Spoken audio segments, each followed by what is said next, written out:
Greetings, everyone. Now it's time to continue our derivative rules and laws so that we can start doing more complicated derivatives. The two big structural beginnings here are the product rule and the quotient rule. These are two major steps in the direction of being able to take the derivative of almost anything.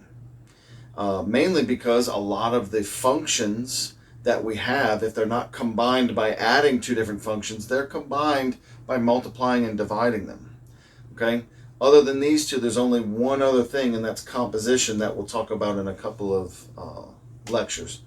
But these are two big ones. These are real structural derivative rules that make up an entire section of all of the derivatives that we take. Okay? So, product rule. If I happen to want to take the derivative of a multiplication of two functions, and notice both of them are functions of the variable that I'm taking the derivative of, right? D dx, f is of x and g is of x. Okay? And specifically, they're being multiplied. So, what I get is I get to do f prime and I get to do g prime, but do you notice how they're separate, right? It's f prime times just g plus just f times g prime. So it's kind of like both functions get a turn taking a derivative on their own while the other guy's left alone. It's like, okay, now it's my turn to take derivative. No, it's my turn to take derivative. And then you just add those combinations together, right? So we get derivative of one, leave the second one alone, plus leave the first one alone, derivative of the second one, right? The proof of it is actually pretty straightforward. As you can see, the real manipulation is being able to realize that you needed to bring in a couple of extra terms. So I set up the limit, right, from the definition, f of x plus h, g of x plus h, minus f of x, g of x, right, all over h. So there's your difference quotient. And what I do is I bring up in between the middle here a minus f of x times g of x plus h plus f of x times g of x plus h. So notice all that is something I uncanceled, if you will. I unadded a zero. I uneliminated a zero, right? They're two of the same thing, but one's negative and one's positive. It doesn't seem like it at first, but it's like the perfect pattern for it. What happens is, in these first two terms, I factor out a g of x plus h that they have in common. And then what's left over is f of x plus h minus f of x. And then I just go ahead and split an h off to each side here. So you notice it's over h. Okay? And of course, that's designed on purpose. You should recognize this, right? F of x plus h minus f of x over h. That's the difference quotient for just f. And then same thing over here. With this one, I see that they both have the f of x in common, and I factor that out, leaving me g of x plus h minus g of x, right? And of course, I split the h in between the two sides, and instead I get the difference quotient of g, and then just times f of x. Now, if I take the limit as h goes to 0, here and here, right? It was already there. I just kind of split it between the two. Limit laws over addition, right? I can split it over addition. If I take the limit as h goes to 0 of this first piece right here, the limit of the difference quotient gives me the derivative of f. And then the limit as h goes to 0 of just x plus h, that's just x plus 0, so I just get g of x. Again, over here, limit as h goes to 0 of the difference quotient of g gives me the derivative of g. And then f is already there, so f is just left alone. And there's our product rule. Okay? The quotient rule is not much different. It just looks like, something a lot more grandiose. But just look at the numerator real quick. If I'm taking a derivative of a fraction where the numerator is a function and the denominator is a function, okay, then I use the quotient rule. Notice it's very similar of a setup to the product rule. I get something where I leave one alone and somebody gets a turn with the derivative. And then again, the opposite, I leave the other guy alone, and the first guy gets a term with the derivative, right? Except this time, instead of adding, it's subtracting. That should sort of make sense to you, right? We have a lot of those opposite type of deals and different patterns in all branches of math, right? Multiplication is typically associated with addition, division typically associated with subtraction, right? So basically, the numerator of this is very, very much the same rule as this. The big difference is I have the denominator carried over and squared, right? So there's this little limerick that I was taught when I was in high school calc, and a big shout out to Miss Betty Allen for this one. She made sure we sang it all the time, and it just sort of always rings me into quotient rule, and I always still to this day sing it to myself while I'm writing the different pieces. It helps me keep track because there are a lot of floating pieces in there. There's a lot of different little steps in there, okay? But it goes low D high minus high D low over the square of what's below, right? It sounds silly, but think about it. Low, right? Low is in the bottom. D high, derivative of high, minus high, derivative of low, D low, over square of what's below, okay? And you don't get the subtraction in the wrong order, which, by the way, you got to be careful of that. You don't want to get these two numerator terms reversed because it's a subtraction. You don't want to reverse your subtraction. So getting the top in the correct order is also important, and that's where the limerick helps you another way, not just remembering the pieces that go into it, but also in the correct order. Low D high minus high D low. And then in the next line, square of what's below. See how they rhyme? As long as you're saying it to yourself and the two things rhyme there, you know that you got your numerator in the right order. So this has always helped me. Everybody's different. Maybe you like to just memorize the pieces, or maybe you like to memorize the proof. Everybody's different. Find your niche. This is the one that works for me. Okay? So let's real quick run through why this is true. Again, I set up my limit with the difference quotient of the original setup. This is the original function, right? F of x over g of x. So I have f of x plus h over g of x plus h minus f of x over g of x all over h. That's the difference quotient. Before I do anything crazy, I notice that I have fractions inside of fractions here. And all I do is I'm multiplying by the common denominator. The common denominator is g of x plus h times g of x. That's the common denominator here. So I multiply that in all three places. I'm going to multiply g of x plus h here, g of x plus h here, and also here. All right? Multiplying it across the top and the bottom of the big fraction bar is what makes it doable, legal, right? And then in the numerator, I'm just distributing. But what happens is I get a reduction, right? The g of x plus h here and here, and the g of x here and here, allows me to keep a g of x and an f of x plus h, you see? And then an f of x and a g of x plus h, my minus is still there. And then the bottom is still just that, okay? You can already see it though, right? There's the two g functions multiplied, and h is eventually going to go to 0, right? So you're going to end up with a g of x times g of x. So the denominator is already starting to really come together, right? We just need to get that numerator to reflect the different pieces. So I pull that same trick again, where I add and subtract the same thing, and I just think about what factors I need to have in there to make all these difference quotients work. If I have a f of x plus h here, well, I need a minus f of x, okay? And over here, if I've got a g of x plus h, I also need a g of x to make that difference quotient work, okay? But you're thinking, wait a minute, a difference quotient is a subtraction. This isn't going to work. It is, though.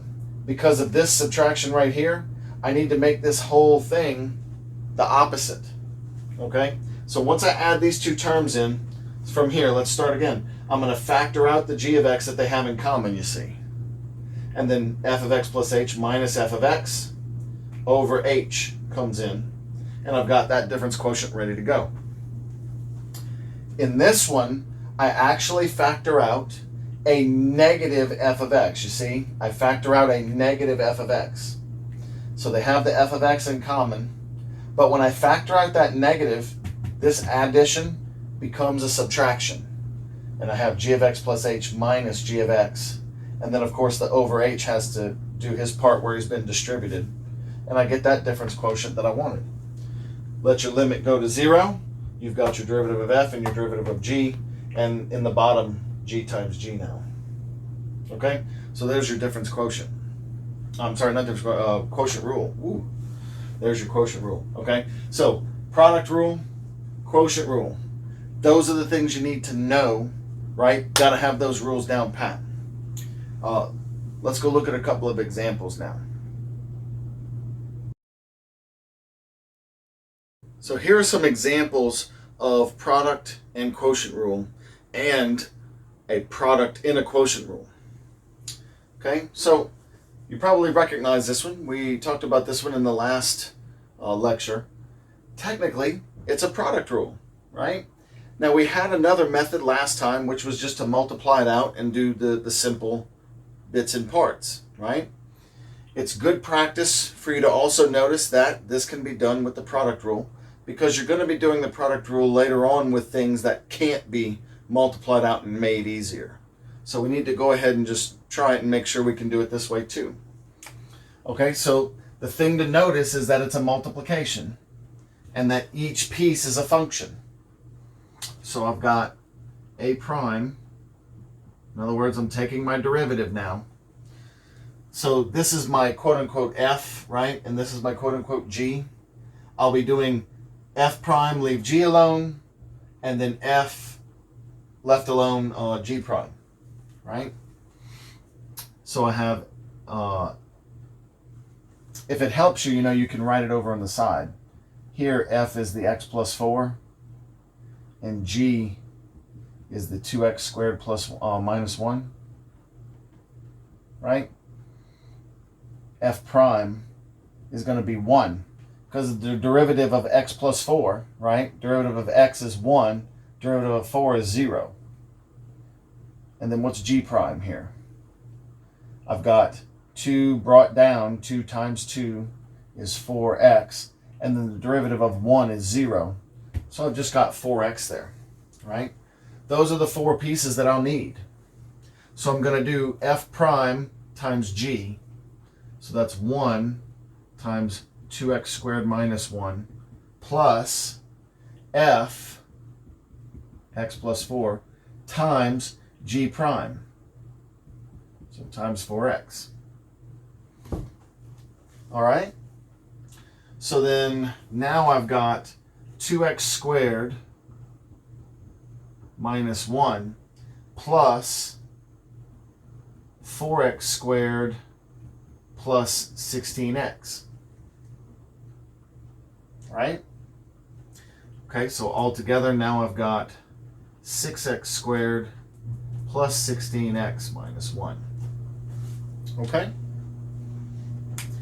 Now, of course, if these weren't all polynomials and these were a mixture of multiplication of other functions, then we probably wouldn't have had as much simplifying to do here. On the other hand, later on, there's going to be things where once I do the product rule in this spot right here, it's actually easier to start factoring pieces that are alike out of the front. Okay? These particular ones with the polynomials, especially with only a few pieces, it's easy to just do the product rule and then just start bringing the pieces together. Okay? Quotient rule. There is no easier way to do this derivative. Okay? There's no way that I can simplify it out and make it look differently like we could on this one, or try to multiply or make pieces go away. None of that's going to work. Okay? I've got this fraction, and the only way to approach it is with that quotient rule. Okay? So, low d high minus high d low. That's what I'm thinking in my mind when I see this. So let's go to it. E prime of x. Low d high. So low is x squared plus 1. D high is derivative of 2x, right? So that's just 2. minus high, which is 2x, d low, which, look, I bring the 2 down here, right, is 2x plus 0, because derivative of 1 is 0. So I just get 2x divided by what's below, square of what's below, right? Okay, so now we just try to simplify the top as much as possible. So I have b prime of x is equal to, I've got 2x squared plus 2, and then I've got minus 4x squared. Typically, we leave the denominator in the state that it is, x squared plus 1 squared. That's a good habit to be in because that's nice and factored already, okay? We tend to leave these things like they are unless it's specifically something that I need to multiply out, but very rarely does that happen. I can do one more thing in the numerator, right? So I have my 2 still, and then now it's going to be 2 minus 4, so negative 2x squared over x squared plus 1 squared. If you can factor, you probably should, just in case you can eliminate something. Notice in the top that I can pull a 2 out, and I'm left with 1 minus x squared. That's a difference of squares, 1 minus x, 1 plus x, leaving me with x squared plus 1 squared. This is where I would stop, okay? Now, of course, some people may say stop here, which is fine, because you can still use that as a derivative. Later on, what you'll find, though, is that we're going to do a lot of solving where things are equal to 0. So having the derivative factored out is usually a very quick way to already have those solutions, okay? If you don't do it here, factoring at first, later on when you solve, you'll have to factor anyway, okay? It's good practice in your factoring too, just to make sure you're still up on all of that. All right, now, little side note. You already know the rules for product and quotient that I've shown you, okay? I just wanted to write up this other little pattern for you so you could see how a mixture would go, okay? Incidentally, you can mix 2 product rules. In other words, you could just take 3 functions and have, 2 product rules inside of there, and it has a very similar outcome. Notice, if I go ahead and do the limerick, low d high minus high d low, here's low, and d high is this whole product rule, because the derivative of the top is a product rule, right? And then minus, here's the high part, and then there's d low, and then square of what's below, right? But if I distribute the n of x here, right, I get these two. And then just look at the pattern for the numerator here. Look at the pattern that repeats over and over again. It's all 3 functions, FGN, FGN, FGN. But each one gets a turn taking the derivative. Here it's f's turn, here it's g's turn, here it's n's turn. And do you notice they stay positive unless you do the derivative of something from the denominator, right? See how that one turned negative just because that's where the derivative of the denominator was? But the other 2 functions had their turn and they stayed positive, right? It's a very similar pattern anytime you want to start mixing a bunch of quotients or a bunch of product rules or quotients with product rules. Basically what will happen is you'll just take all of the pieces and each one is each going to take a turn by itself taking a derivative. If the derivative is from a numerator piece, keep the sign. If the derivative is from a denominator piece, you change the sign, you use subtraction, okay? And then of course, no matter what, any part from the denominator needs to be squared all together, right? Okay, so right here, I've got 2 things multiplied in the numerator and 1 thing in the denominator. And what I'm going to do is I'm just going to use this idea right here where I've got all 3 pieces and I'm going to let each one take a turn doing a derivative, and then I'll just simplify it the best way I can, right? Okay, so here I go. C prime, right, is going to be, here's F, here's G, and here's N, right? Real quick, just in your mind, note, what's the derivative of F? It's 3. What's the derivative of G? It's -2. See, these are both linear, right? I can just take those quick derivatives. What's the derivative of the N component here? It would be 2x plus 6 plus 0, so just 2x plus 6 is the derivative here. Okay? If you need to write those down to keep yourself going at first, the more you practice this, the more you should just see those easy ones like that, though. Okay? So practice trying to get those easy ones out.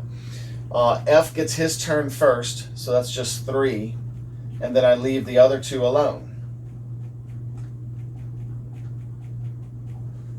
Plus, G has his turn now, so I'm going to have -2, leave F alone, right? Here's N. Okay? Like so. And then minus, because now it's going to be N's turn, I'm going to leave these two guys alone. I'm running out of space here. 3x minus 7, 5 minus 2x. And derivative of the bottom is 2x plus 6. 2x plus 6. Right? That's 5 minus 2x here. All over x squared plus 6x plus 1. Right? Okay. Now when you reach something like this, typically either your professor might say, okay, just show me that you know how to do the rule, or they could say, no, go ahead and dig in and just start multiplying and combining everything up. It just depends. If you run into a problem like this and they're asking you to solve something, by the way, or plug in a value, you don't actually have to multiply everything out if you're looking for a quick answer. For example, if I were looking for C prime of 0, right? I don't have to bother simplifying everything. I can just start plugging in 0 for x and just start getting the value that I need out of that. Okay? So just keep in mind that we actually have these mixture type of patterns, and you just need to keep it straight in your mind which piece is coming from where, or if it helps, do it the old way where you're doing the product rule as part of the quotient rule. Okay?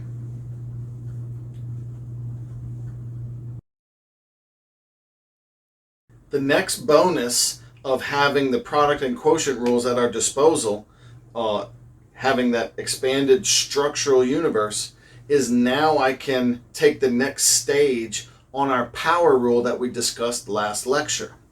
The power rule said that when you take the derivative of a variable to a number power, then you bring the number down and you just leave x to the power -1.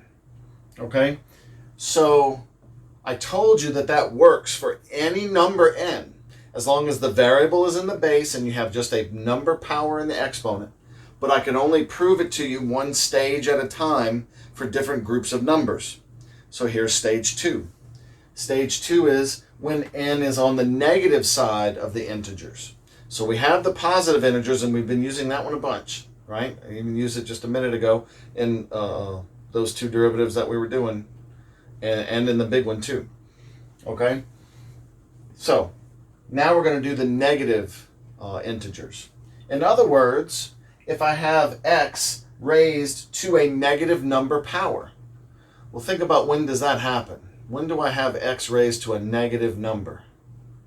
Oh yeah, when x is in a denominator, right? That's the same thing as 1 over x to the n. But we know how to handle fractions. We have a quotient rule. So I do low d high. Derivative of 1 is just 0. Minus high, which is 1. And d low. Now, here you go. Derivative of x to the n. But n is positive now that I've moved it to the bottom. So that's just the rule from stage 1. N times x to the n minus 1. Okay? But anything times 0 here, this piece is gone. And negative 1 times n just gives me negative n. I have x to the n minus 1. And in the bottom, x to the n squared, because of the what's below squared, becomes x to the 2n. So since both of these are powers of x, right, whenever you're dividing, you can just subtract. So I have n minus 1 minus 2n. But n minus 2n is just negative n. And notice that what has happened is I started with x to the negative n. That negative n got dropped out in front. And I now have the negative n that was there before, but minus 1, which is exactly what this rule is telling you to do. No matter what kind of number n is, right? Now we can do positive and negative numbers with our n's. You drop the number down front, and then you subtract 1 from the power, and that's your derivative. Let's try this out. F of x is 5 over x cubed. Quite a common function there. Something that you definitely need to be able to take the derivative of. Well, what we do here is we first rewrite it, because I don't have rules for x's and denominators. What I do have is rules for x to number powers. So we start by rewriting this. 5x to the negative 3. Right? Now it looks like a power rule. The 5 is going to be along for the ride. Now be careful. I have not done any calculus yet.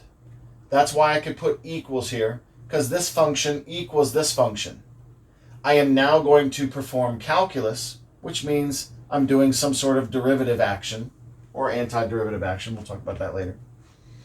Okay, let me separate this here. So notice I start a new line and I label it as something, df dx or f prime of x or something like that, right? Okay, 5's along for the ride. Drop the negative 3. And then negative 3 minus 1 is my new power. Be careful. I'm on the negative side already, and I'm subtracting 1. So I have 5 times negative 3 is negative 15. And then this is going to be x to the negative 4. Okay? Now sometimes, depending on your situation, you'll want to stay here. Okay? Sometimes you'll want to stay there. Maybe I'm doing more derivatives, right? And I want to leave it as x to a power. Other times, you may be asked to rewrite it just as another function again. So in this case, that would be negative 15 over x to the 4. And this also is a valid version of the answer. Okay? So just depending on your situation, you can leave it in the x to the negative power, or you may have to convert it back. Okay? Here's another one that happens quite a lot. It looks like something that you'd be like, let's jump right into a quotient rule. Boom. Hang on a minute, though. The denominator is only a monomial. And if I wanted to, I could just distribute it to each piece, couldn't I? In which case, each one would simplify easily, and I could actually make this a lot easier on myself.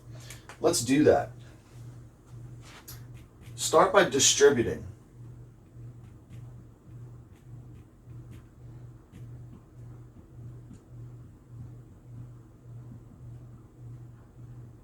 Like this. I haven't done any calculus yet. My next line, I'm still writing g of x because I'm still on my function.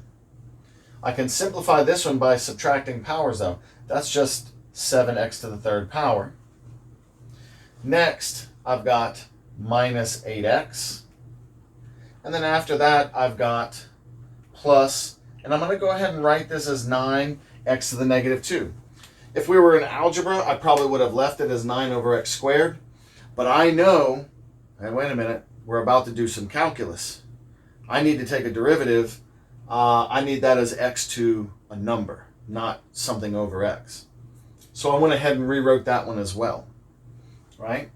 Now, each one is a separate derivative that's quick and easy to crank out. Right? G prime here of x is going to be equal to 21 x squared minus 8, and then minus 18. Be careful, negative 2 is being brought down, right? Negative 2 times 9 is negative 18. And then I have to subtract 1. That's going to be x to the negative 3 power. Okay? So we have another extension on our power rule here, and quite a powerful one, pun intended, right? Because now I can take derivatives easily of things that have x's in denominators, and I don't always have to do a quotient rule to them.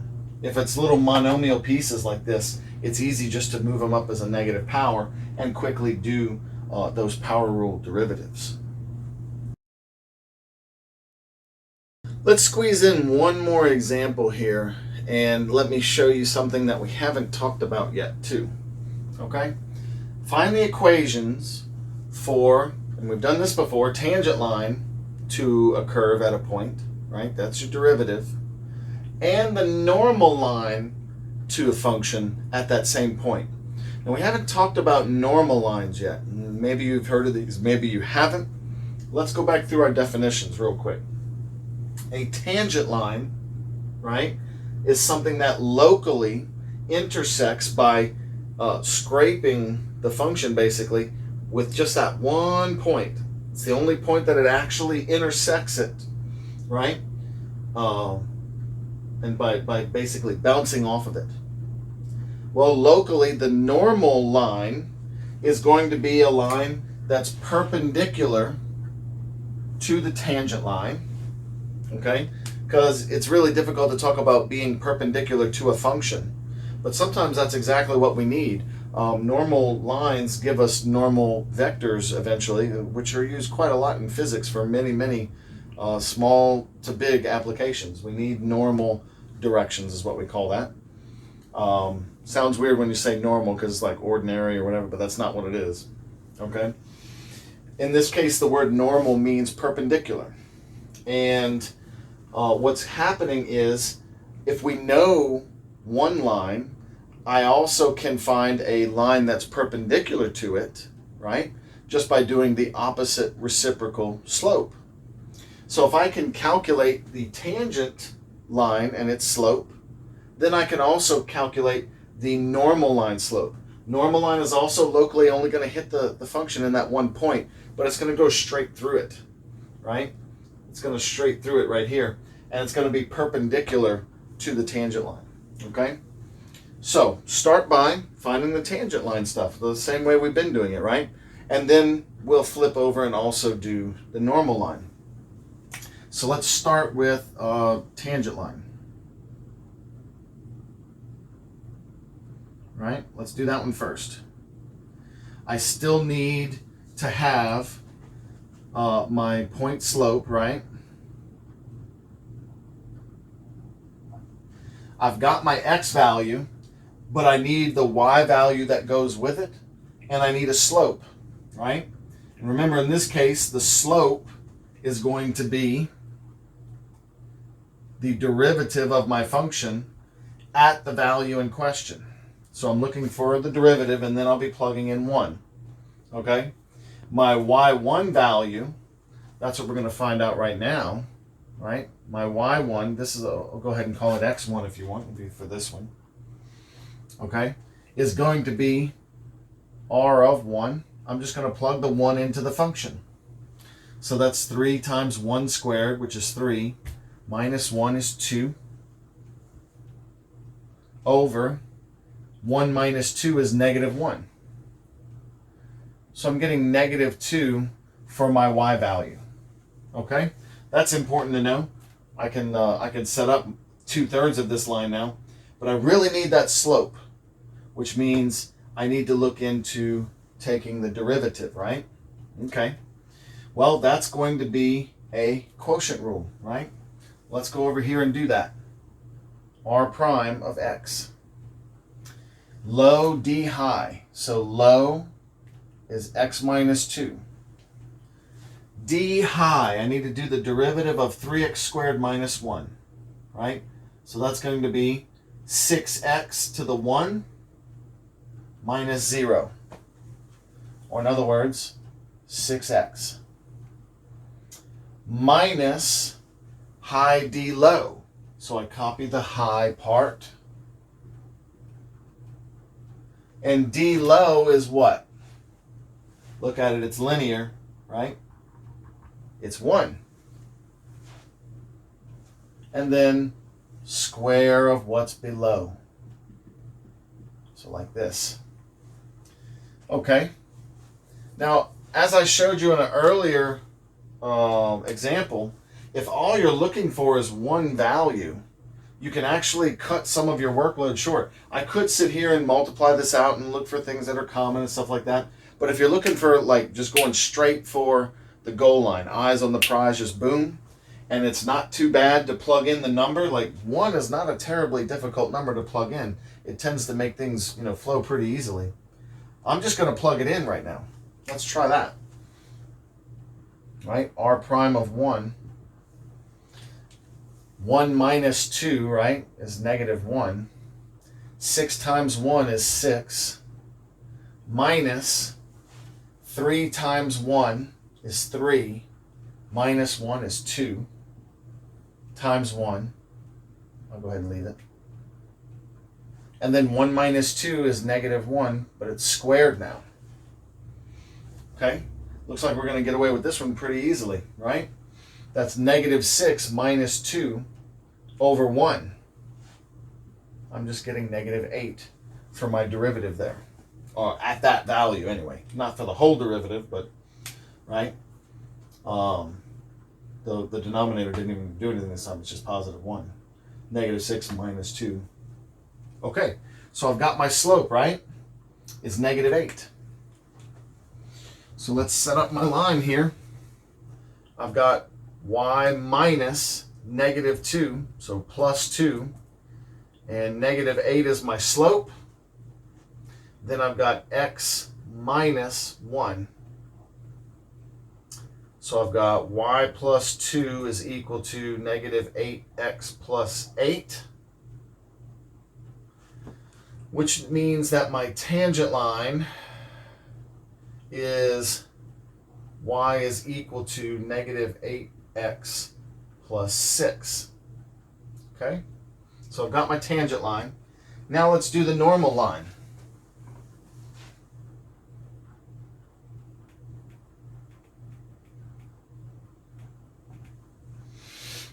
Same setup. Because this is the setup you use whenever you want to create the equation of a line. The difference is understanding what to plug in. The normal line goes through the same point on the function. So I still use this x value and this y value because it's still going through that function value point. However, it's perpendicular to the tangent line, and the tangent line's slope was equal to the derivative at that point. So to be perpendicular, right, I need to do m perpendicular here, which is going to be the opposite of 1 over r prime of 1. Right? So what are we going to get here? I'm getting negative 1 over negative 8. It's just 1 over 8 is my slope. All right, let's set it up. Y plus 2 equals 1 over 8 times x minus 1. That gives me y plus 2 is equal to 1/8 x minus 1/8. I'm going to subtract 2, but over here, instead of writing the number 2, I'm going to subtract 16/8 because that's the same thing as subtracting 2, but it has a common denominator. Okay, so then I have y equals 1/8 x minus 17/8. This is my normal line. Okay. On your way out, I'll go ahead and draw this up, and you can see how the tangent and normal line interact at that point. And I hope this has helped you understand the product and quotient rules and deeper understanding of the structure of all the derivative rules that we'll be using. Stay tuned for derivatives with trigonometry. So let's take a look at this function, 3x squared minus 1 over x minus 2. At first glance, it looks like it might be a slightly skewed parabola, but don't let the looks fool you. Here, let me zoom out for a second and you'll see. There's actually another piece up here, and it's because it has a vertical asymptote at x equals 2. You can tell it should be discontinuous there at 2 because of the division by 0. Okay, and it does have a vertical asymptote at 2. It also has an oblique asymptote, by the way. That's why these two pieces appear to line up in a slant. Anyway, back to the question at hand. We were focused on this guy right here, and we're interested in the point where x equals 1. So we're interested in this point anyway. The vertical asymptote isn't until x equals 2. So we're well on the left side of that, and we're interested in this point right here. 1, negative 2 is a point on the graph there. We calculated our tangent line to be y equals negative 8x plus 6. And as you can see, that is exactly the tangent line, right? And then we calculated the normal line to be y equals 1/8 x minus 17/8. And there it is, the normal line. Remember, these are supposed to be only locally intersecting at one point. You can tell the normal line does actually hit at another point, but we're only concerned with the normal line really in this little section here. This part of the normal line is normally, pun intended, disregarded. Okay, and just icing on the cake, notice these two are at a 90-degree angle. The normal line is perpendicular to the tangent line.